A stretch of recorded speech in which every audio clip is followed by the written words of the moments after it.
Okay, as always, this has been soaked in soda ash for at least 20 minutes and then spun in the washing machine until it's just damp. Since this is going to be an ice dye, I'm going to flip the shirt inside out and then we're going to split it down the middle.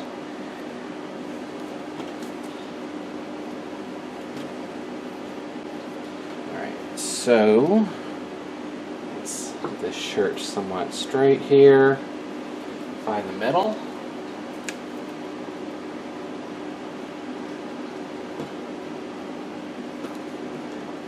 And then find the middle of the bottom.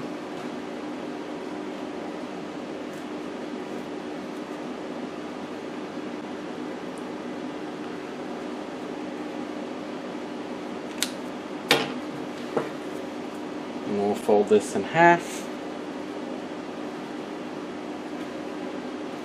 Take the arms, pull the arm through, line up the seams,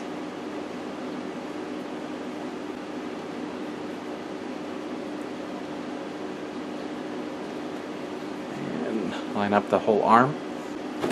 Shake that out, make sure that's flat. There. Then we take and flip this back over. Grab this back side up here and at the tag. I'm going to pull those forward. Match that up. Give it a little shake. And then you have the shirt split in half. You might have to touch up the arm. Sometimes you do, sometimes you don't need to worry about it. Okay, so make sure it's pretty flat for this. And then we're just going to do an accordion, running up the shirt. Now some people like to start in the middle, work up, and then come back and work backwards. Some people like to work from the bottom, work all the way up. It kind of depends on what you like to do. As you can see from the shirt, it's not showing up straight because it was washed, so this isn't a straight piece of fabric anymore unless you clean it up quite a bit. So I'm actually going to pick a spot and define what straight is for this, and then we'll go from there. And I'll just accordion this up to the armpit or so.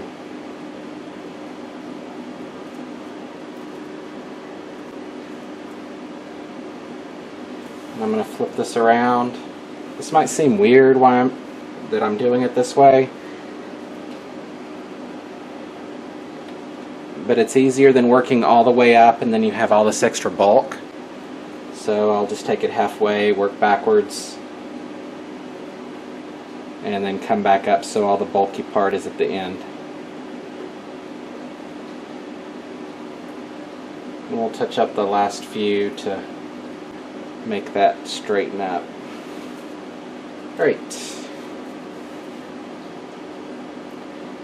Can't flatten that one a little. So they're all about the same size. As always, I do these as an example of the general idea, not as necessarily a finished piece. If you're going to do it, take some extra time with the accordion folds. So then we'll start pulling these up. I'm just working on the center, and we'll work with the bulk of that sleeve after this part is done.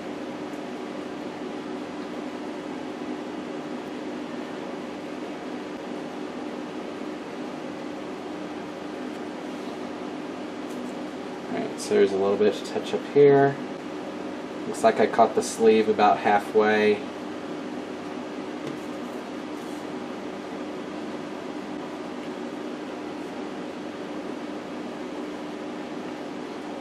Alright, we'll straighten this up for this leading edge, which is the center.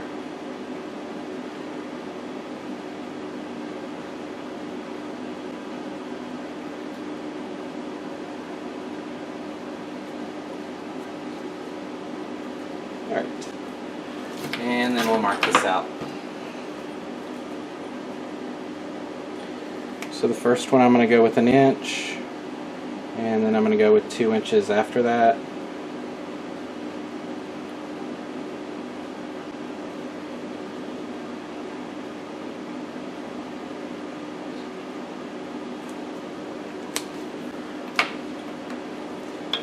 And then we'll start tying it.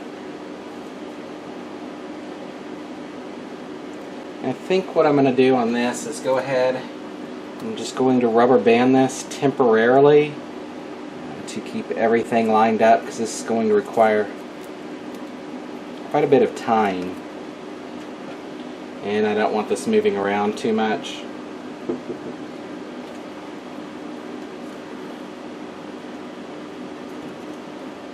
So get that. Go ahead and double the rubber band up first and slip it over this bulk over here, the sleeve, and then touch those up a little.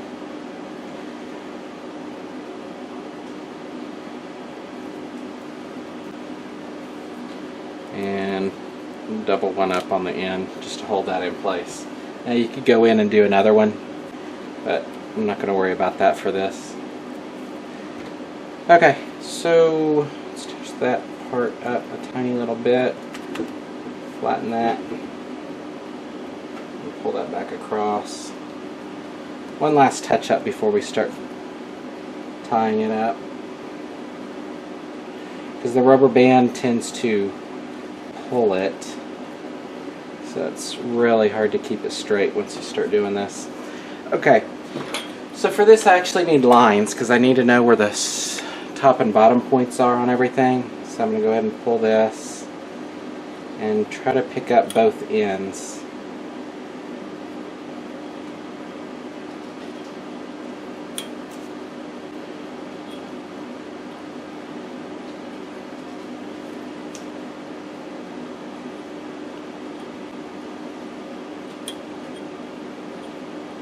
So just real quickly, run this all the way. This one I'm going to cheat a little, actually pull it back, simply because I want to catch this little end right here. And the stuff on the sleeves I'm not really worried too much about because of the extra bulk.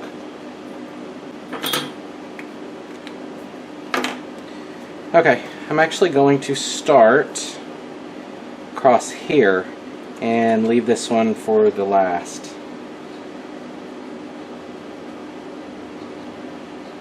So I'm only going to be doing diagonals,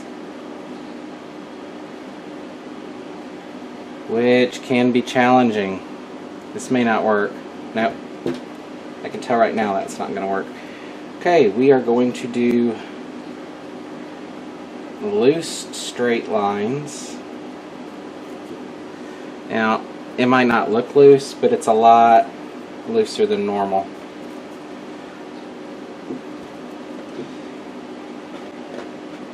Go ahead and pull those all the way across.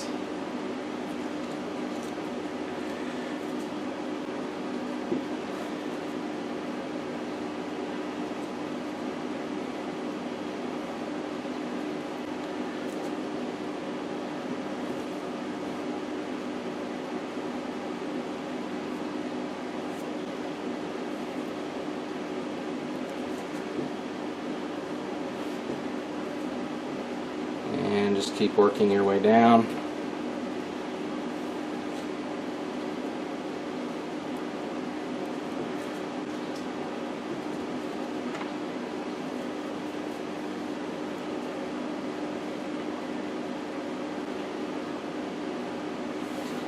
And I'm going to flip this over,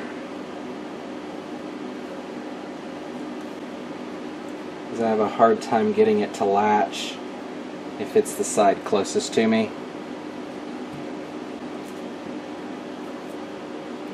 Okay.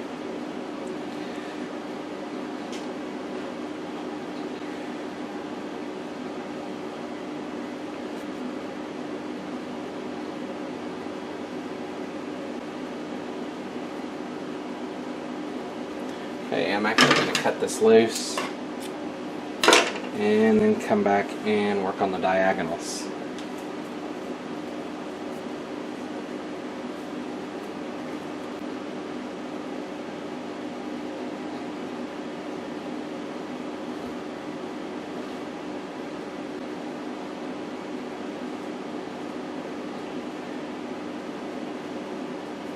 Alright, so that slipped. Let's catch that again.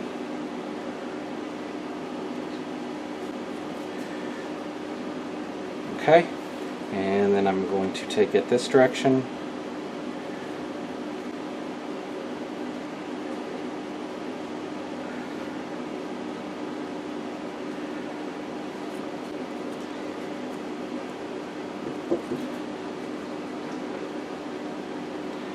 So I have to come back over so that I can go around this next side and catch that under there.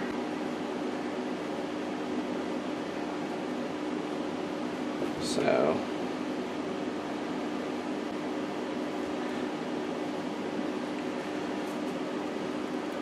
ooh, come on. There it goes. It caught. Okay. So then back up here.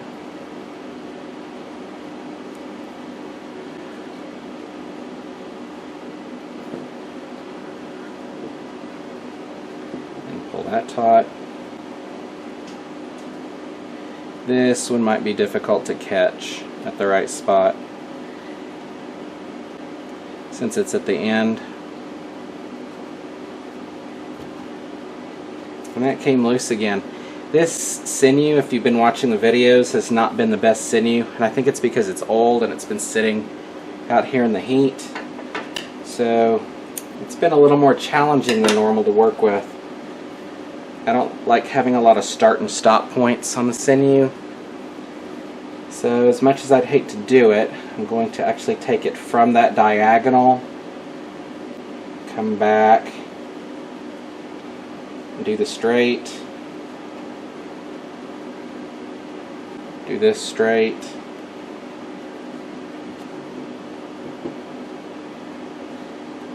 okay, so the problem we have here is we've got to go from here to here, and then this one to this one. And I'm not going to worry about this end because it will not work. No matter what you do, it's not going to have the pattern on it. So, since that's going to be there, we'll go ahead and do this. And it's unlikely this is going to capture the pattern very well because of how thin it is. It's already slipping back off. Since that's the case, we're going to skip the end of the sleeve. I'm going to try tie this up enough so that it stays. Slip it under the rubber band and leave the rubber band in place. And hopefully I remember to get some more sinew because this is not playing well with me. Okay, so we have this. It's up to you if you're going to tie this back across or not. What it's going to do is actually pull this in, and you're not going to have the same type of pattern. So I think I'm just going to leave it, and we'll just come in and do some extra tying on that. But let's go back to this side, and we need to come from here to this point. So in order to do that, we actually need to take and capture the very tip of this.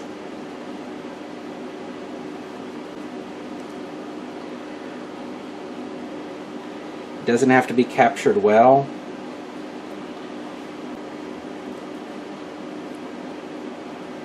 It just has to be enough so that you can do the next step without it slipping off. So wrap that back around on that diagonal. Pull that. And again, simply because this is all by itself, this might slip off. So I'm going to tie these together.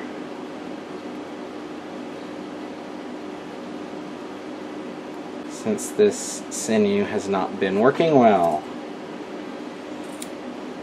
And I don't know if I said it already, but it's my own fault for the temperature it sits in during the summer. So for this, let's see, what do I want to do here? I think I'll just break this up a little.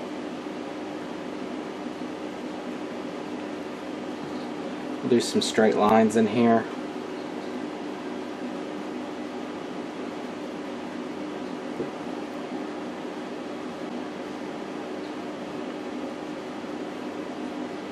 That might allow me to capture this. No, it won't. Let's see if I can cheat. Nah, that won't work either. So we'll just capture it like this. We added some extra little lines in, and that should work since it's the sleeve, and it wouldn't pattern match anyway. So normally I would clip it close, but for this I'm going to tie it under itself. The reason I don't like doing this is because it makes it a pain when you're doing the washout to actually pull the sinew back off. It takes quite a bit longer. And this one's already unrolling. Okay, so off to dye. Okay, for this one it's going to be muck dyed because people keep asking and I keep not doing it because I don't like it. But I'm going to for this one. What that means is I'm going to do a single side with the ice dye and leave it sitting in the muck that will form in the bottom, and that will take care of the second side. You have a lot less control, but it still works out and just looks different than if you flip it over and do the other side in different colors. So the colors I'm going with are Chinese red, deep orange, lemon yellow, bright green, turquoise, and amethyst. So here we go.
So I'll let this sit until it melts through, and for a total of probably about 24 hours.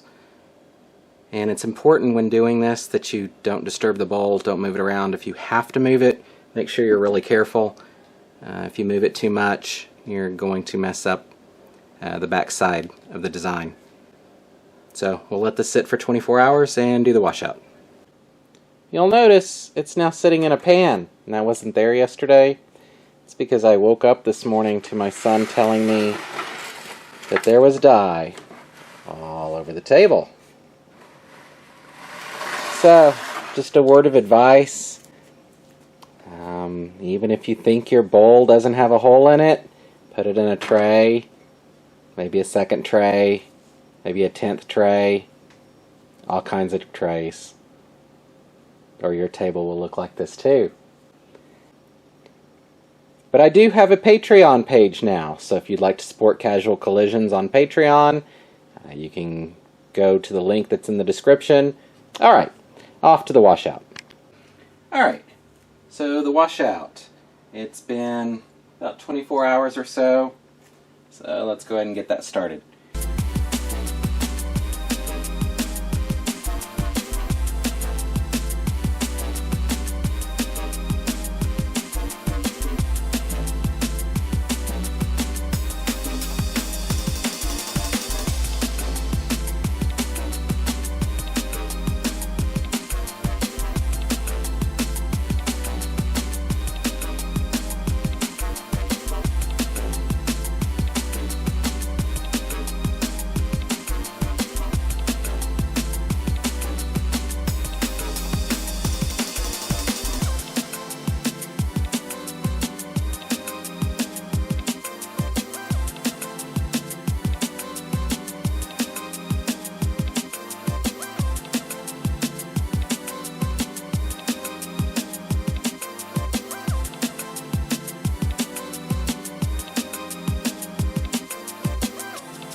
Okay, so let's take a look, and I'll toss it in the washer.